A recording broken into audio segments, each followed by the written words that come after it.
Hello and welcome back to another edition of GNAT-TV's In-Depth Series.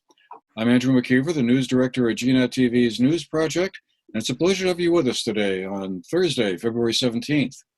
It's also a great pleasure to be joined by three folks in the real estate industry here to bring us up to speed and tell us about latest trends in real estate in our part of southern Vermont. As we all know, the industry has certainly been through quite an interesting time over the last couple of years, and probably before that as well. But here to tell us more about all of that, we're really pleased to have with us today Steve Stettler, who's a realtor with Four Seasons Sotheby's International, based up in Ludlow, Vermont. Jenifer Prouty Hoffman is the principal broker and owner of Hoffman Real Estate, based in North Bennington. And also very happy to have with us today Greg Cutler, who's a realtor with TPW Real Estate. Thanks so much, Andrew, for inviting me back. I appreciate the opportunity to, connect with you and let the public know what's really happening in our local markets. I think that's the first and most important part of the conversation, is to talk about just how local real estate really is. So you're going to see different answers coming from all three of us, and that's why it's good that we have a broad representation here. The Bennington, Shaftesbury, Arlington market is very, very much a seller's market. It is on fire. Right now, we have historically low inventory and homes that are coming on the market between 200 and 400,000, 500,000 in the Arlington, Sunderland area are selling within a week. Multiple offers. It's just incredibly fast. I think that that's the biggest piece of my consultations that I've been giving to buyers and sellers, is explaining just how quickly they should be prepared to act in this market. Okay, well, Steve, over to you. What are you seeing up in the Mountain Towns area? We're seeing absolutely the same thing, and I'm sure Greg is as well. Both unfortunately, record low inventory and record high interest. And as a result, for the good new properties that come on, record speed and record prices when they go under contract. My experience recently is a good new listing will go under contract in 3 days with multiple offers, all of them above list. And almost anything that goes under contract will be anywhere from 10 to as much as 30% above list. Sounds like a good time to sell a house. It's a very good time to sell a house, and a very frustrating time to be trying to buy one. So I think we've all got, buyers backed up for months, if not years. And if they're not from the area, as Jenifer says, we all do what we can to prepare them to act swiftly, but it's tough, and you got to be really ready to jump. And Greg, is that kind of basically the same thing you're seeing in the Manchester area? Absolutely. I mean, it's really remarkable, especially for us who have seen some leaner times in the past, and these past 2 years have been something else altogether. And I think watching the spring market is really, we're all very interested to see how this plays out, and especially up in the mountain towns where some folks may have purchased during the past 2 years. There might be some buyer's remorse, or maybe some issues where they think, gee, I have to travel a little bit to get things that I was used to getting that were right at hand. And will they be bringing some properties back onto the market this spring? And then the other key thing is, while you can do well selling your property right now, that many people don't have any place to go with their with the proceeds. And it's the market is not only strong here, it's strong everywhere in the country right now. I have seen where some folks have decided that they have a condo, say down south, and they may decide to sell up here and move to their second home. And then travel from there. But again, that's probably not as many as what one might hope.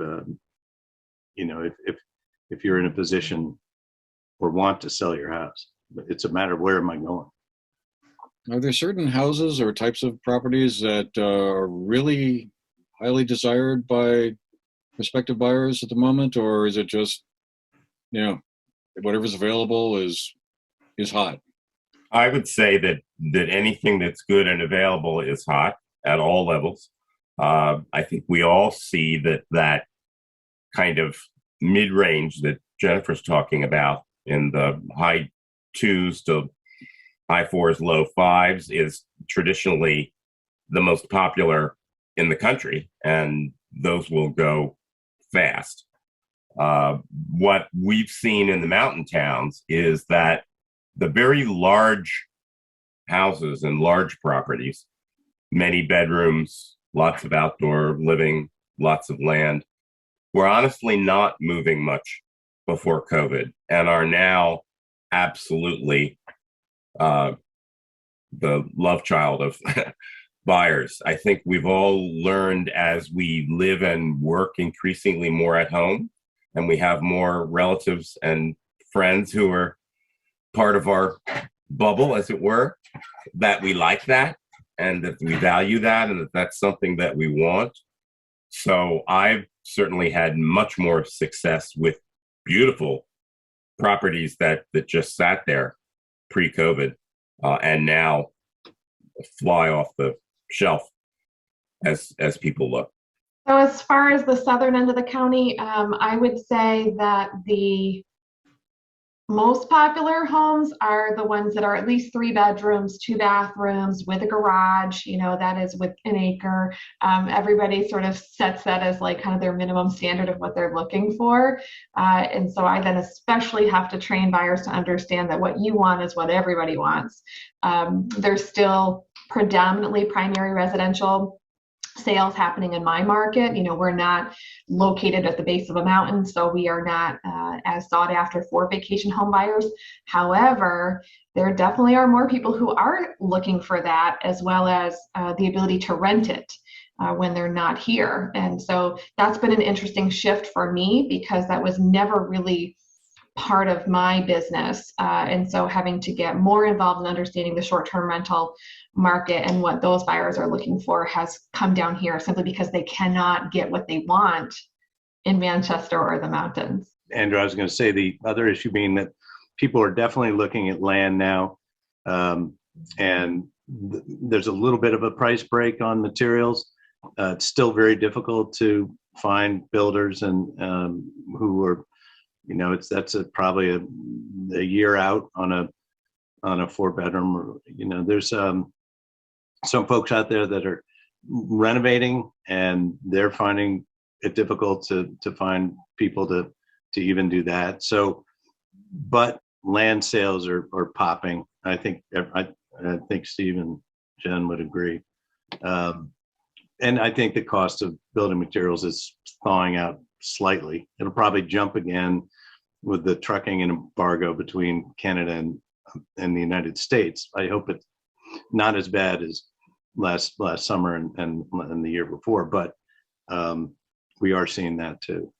Well, I was wondering, how does this point compare to, let's say, roughly 2 years ago when the pandemic first began?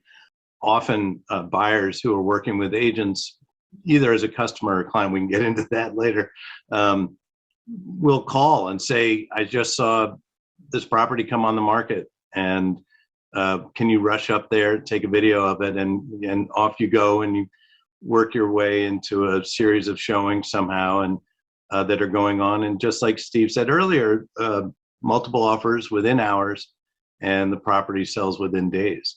And they really have to be prepared for coming in well over asking. And most of these, well, most might be half are what are considered quote unquote cash deals.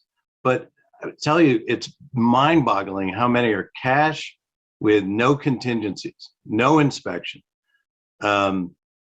We as realtors, I think one of the things we pride ourselves on is advising buyers and sellers on things as how important inspections can be. And, this is sort of fly by the seat of your pants days out here. They're grabbing it up and taking a chance in some instances. Would you guys agree with that? I Yes. actually pulled those statistics for a buyer who keeps losing out in Manchester. They do have conventional financing. And she asked the question, is this just a total waste of time? Are we never going to get our foot in the door because we're not cash? So just 6 days ago, I pulled those statistics that over the last 12 months, there were 89 residential sales in Manchester at all price points, and 40 of those were cash. So I said, it's not a total waste of time. That means 49 of them were with some type of financing, but it does make it very hard to compete when it's a property that you have lots of very attractive offers on. Yeah, I arrived at that 50% because I just did a little look at Wyndham.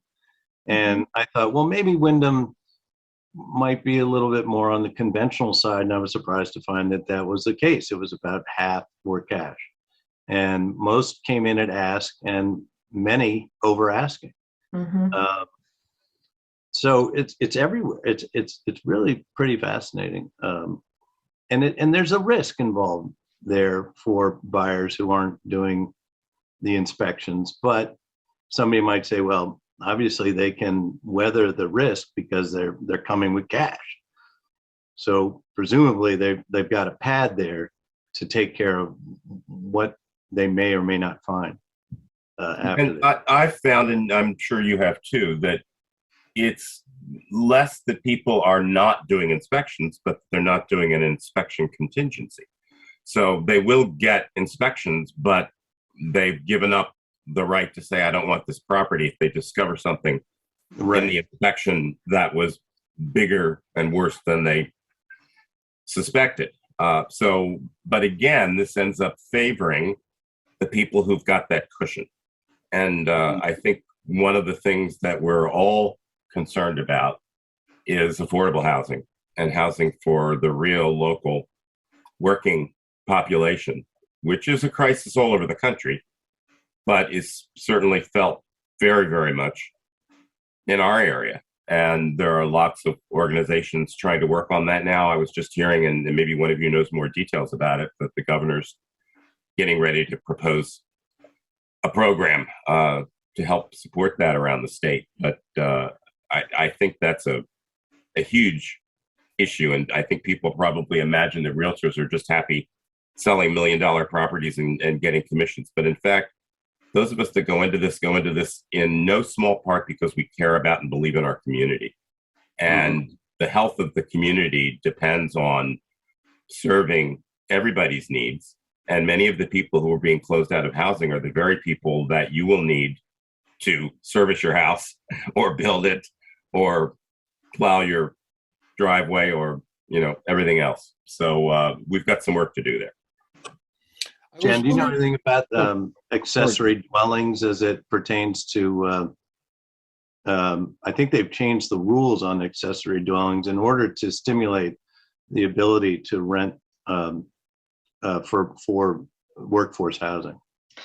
Yes, absolutely. So the governor has really supported ADUs as a way for people to be able to afford to stay in their homes. They're now making it legal for any primary owner to make a portion of their home into a rentable unit. That does raise concerns because of septics. The vast majority of Vermont homes are served by septic systems, not on municipal sewers.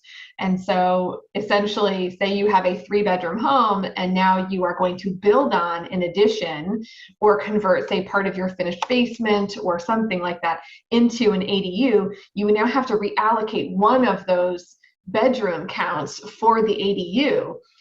You cannot now just say, oh, I'm making us go from a 3-bedroom to a 4-bedroom, because that's going to trigger your need for a new wastewater permit. And that is going to slow down the entire process of trying to have more available housing for people and the affordability for those people to stay in their homes if they had to replace their septic system. They're on the right track there, I think. They're moving forward, and I think that it's really just going to be a lot easier for people who are on municipal sewer to make that conversion, or for individuals who are, say, in a 2, 3, 4-bedroom home and living alone. for them, it's not an issue in terms of maxing out their capacity of their septic system. So there's just a lot of education that's required to be given out to the consumer, whether that's going to be a good choice for them. I was wondering if any of you thought the specter of rising interest rates are going to do anything to dampen sales. I mean, that's going to slow things down, or is the demand so enormous that people will just shrug their shoulders and pay? What I actually find really interesting, and in my market, I will say conventional financing is still very strong.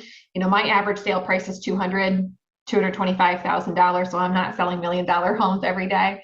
That's not what I do.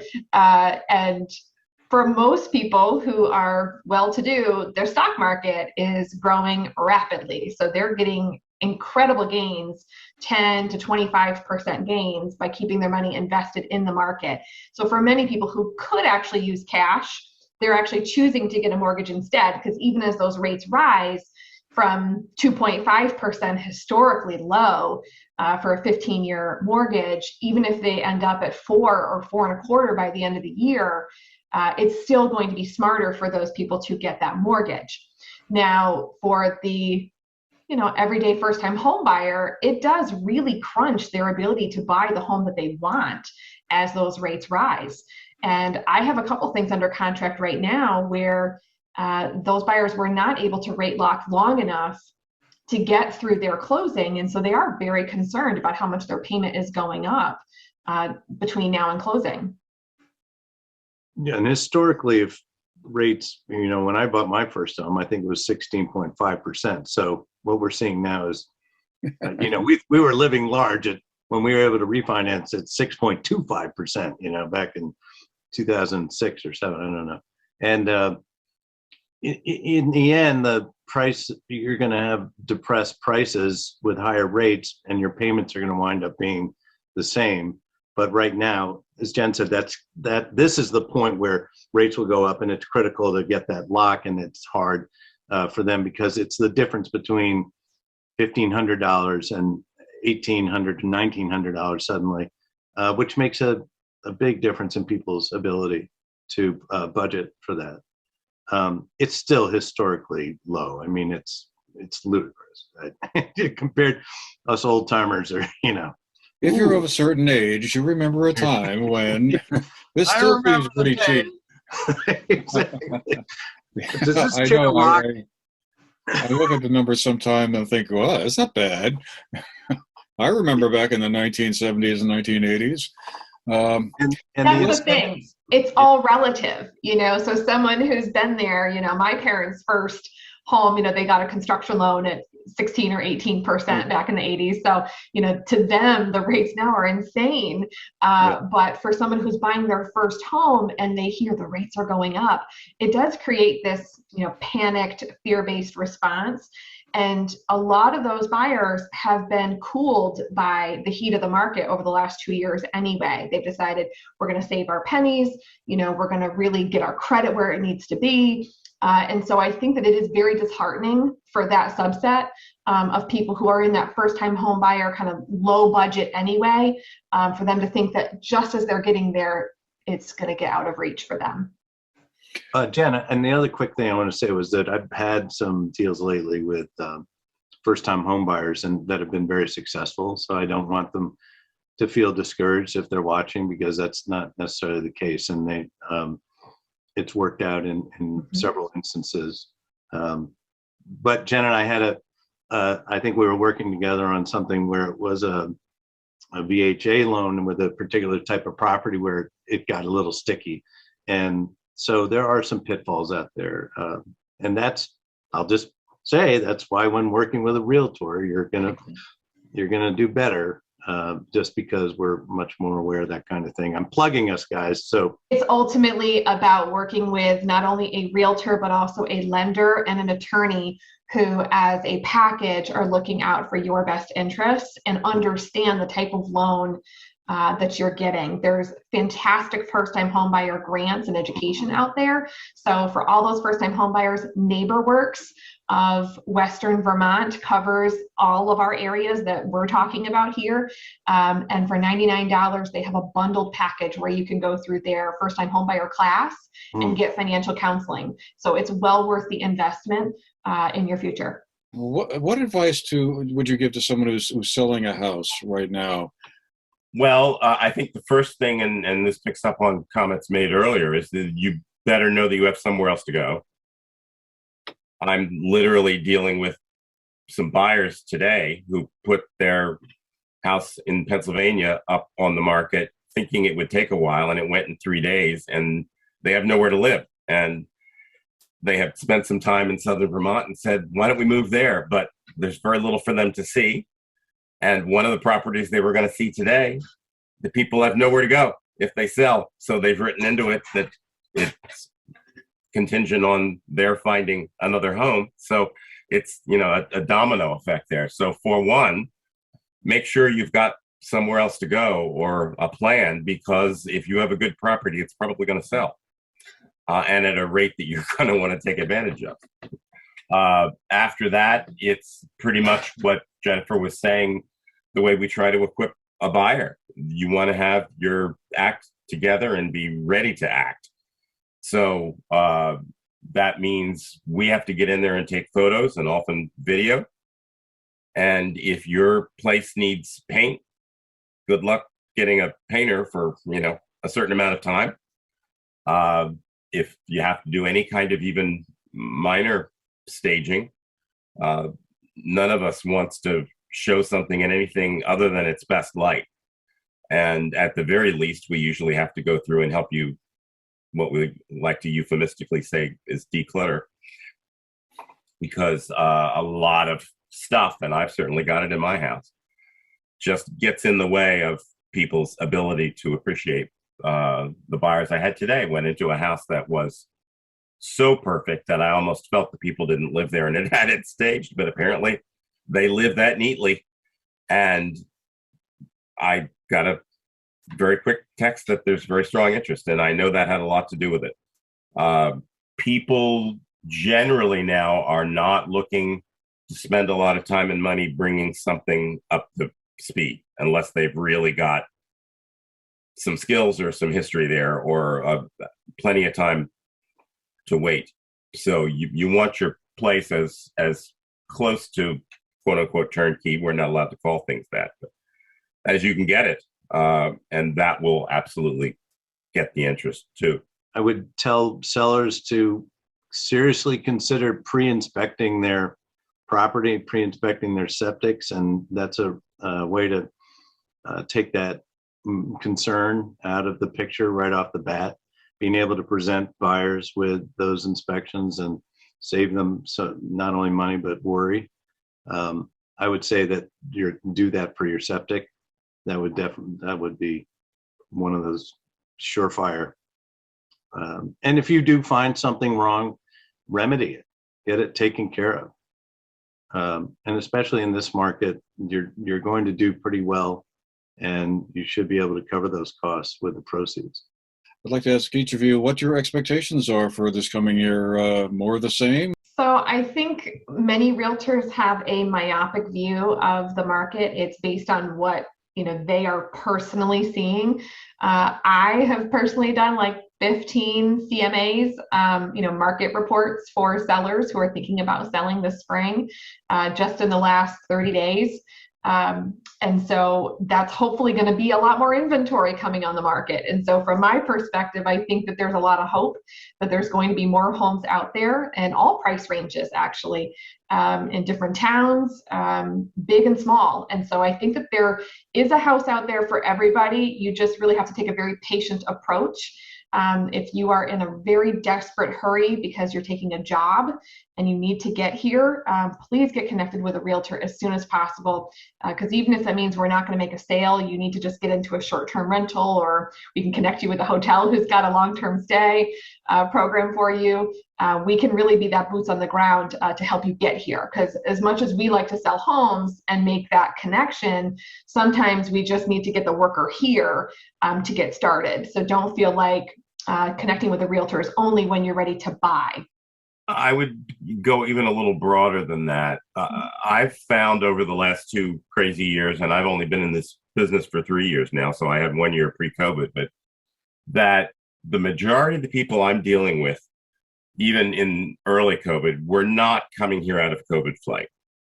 I think that Southern Vermont, in my opinion, and I felt this before I went into this business, has been a peculiarly and inexplicably undervalued area until COVID.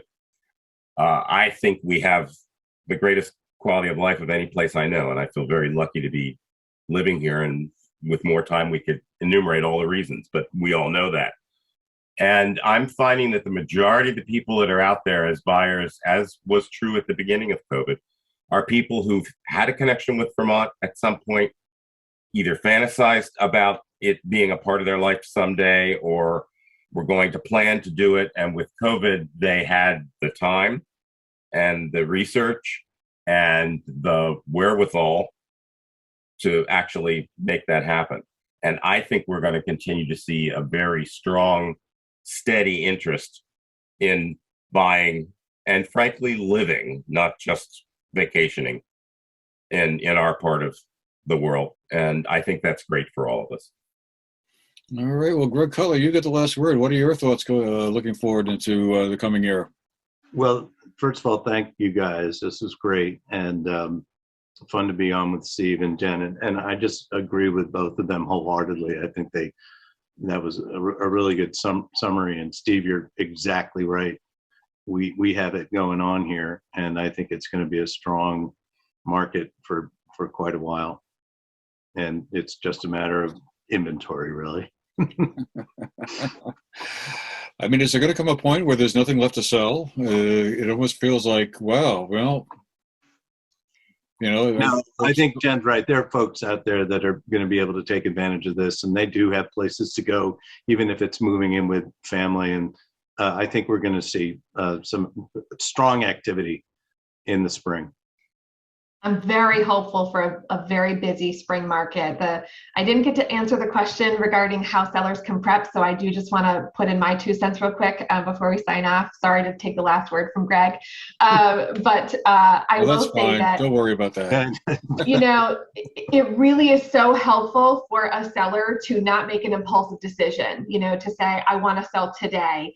It's something that you really need to prepare for. You can't leave any of your stuff behind anyway. So start selling it, donating it, trashing it, like whatever you're not going to be taking with you, figure out where that's going to go. Storage units are in very high demand as well. So if you're going to not be able to find a storage unit, use your garage, use your basement, make it neat and organized. You can have a wall full of stuff packed up, ready to go, and I can photograph around that. So the less of your stuff you're showing in a house, the easier it's going to be for someone else to picture themselves living there. Selling a home, the way we stage it, is very different than the way that you live in it. But that's the whole point. You're trying not to live there anymore. So be willing to change the way you're going to live in the home for the last few months that you're there. Yeah. All right. Well, again, thank you all. I guess we'll have to leave it there, but I'm sure there's a lot more we could talk about. And maybe we'll have to have you all back again in a few months to kind of give us the next update on what's going on. But for now, I just want to say thanks again to Jenifer Prouty Hoffman, Steve Stettler, and Greg Cutler. Really appreciate you guys making the time for this conversation today. And also thanks to all of you for watching and being with us today. Hope you found our program interesting. And well, we'll see you again the next time when we have these 3 back again to kind of give us the latest word. Meanwhile, have a great day.